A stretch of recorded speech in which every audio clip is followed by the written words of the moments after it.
Patay ang isang motorcycle rider sa Quezon City na nagmagandang loob sa isang tauhan ng MMDA. Yan ay matapos siyang barilin ng hinabol niyang kapwa rider na sinita ng enforcer.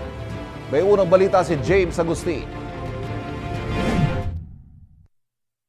Nagmagandang loob lang na may asawa ko, pero ganun yung nangyari sa kanya. Pinagpapasa Diyos ko po yung lahat. Wala po akong ginawa kundi manalangin lang sa pinagdadaanan namin. Kasi yun naman po yung dapat.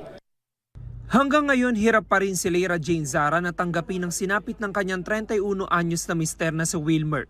Pinagbabaril si Wilmer ng kapwa motorcycle rider na kanyang hinabol sa Commonwealth Avenue, Quezon City noong Biyernes ng gabi. Kita sa CCTV footage ang pagbagsak ng biktima sa kalsada. Naisugod pa siya sa ospital pero binawian din ang buhay, bunsod ng tama ng bala ng baril sa ulo. Ang motorsiklo ng biktima tinangay ng salarin at inabandona ilang metro ang layo mula sa pinangyarihan ng pamamaril. Kiles ang motorsiklo kaya kusang huminto ito nang mapalayo sa main key. Kwento ni Leira Jane, sinundo siya sa trabaho ni Wilmer sa Maynila at pauwi na sila noon sa kanilang bahay sa Rodriguez, Rizal. Nakaugalian na raw nilang huminto sa Commonwealth Avenue, corner Sullivan Street para kumain at bumili ng mga pasalubong sa mga anak. Napansin daw ni Wilmer na may pinapahintong motorcycle rider ng MMDA na nakatalaga sa lugar, pero bigla itong tumakas. Nakita niya naman na wala pong gamit na motor yung mga MMDA. Siya po yung nag-volunteer na habulin po yung nakamotor po na yun. Sinabi ko naman po sa kanya, wag niya nang habulin kasi kapauwi na po kami. Halos 4 na oras daw siya naghintay dahil lahat ng kanyang gamit ay nasa motorsiklo ng mister. Natunton at sinundo lang siya ng kanyang nanay, kasama na ang isang pulis. Naulila ni Wilmer ang kanyang misis at 2 anak. Sobrang hirap na sasabihin sa iyo ng anak mo na gusto nilang katabi yung daddy nilang matulog.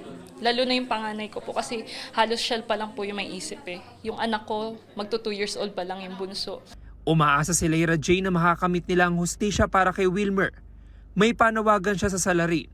Sana kusa ka na lang sumuko kasi sobrang hirap sa amin na nagluluksa kami dahil sa ginawa mo. Tapos ikaw, hindi ko alam, nakakatulog ka pa ng mahimbing. Ang QCPD nakikipag-ugnayan na raw sa MMDA para sa isinasagawang investigasyon. Ikinasa na rin ng pulisya ang hot pursuit operation para matukoy at mahuli ang salarin.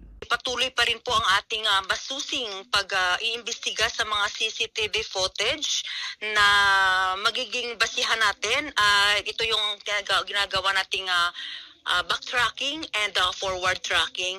Hindi po titigil ang QCPD hanggat hindi po naipagkakaloob ang hustisya dito sa biktima at sa kanyang pamilya.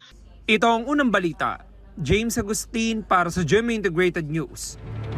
Kapuso, huwag magpapahuli sa latest news and updates. Maging una ka sa balita at mag-subscribe sa YouTube channel ng GMA Integrated News.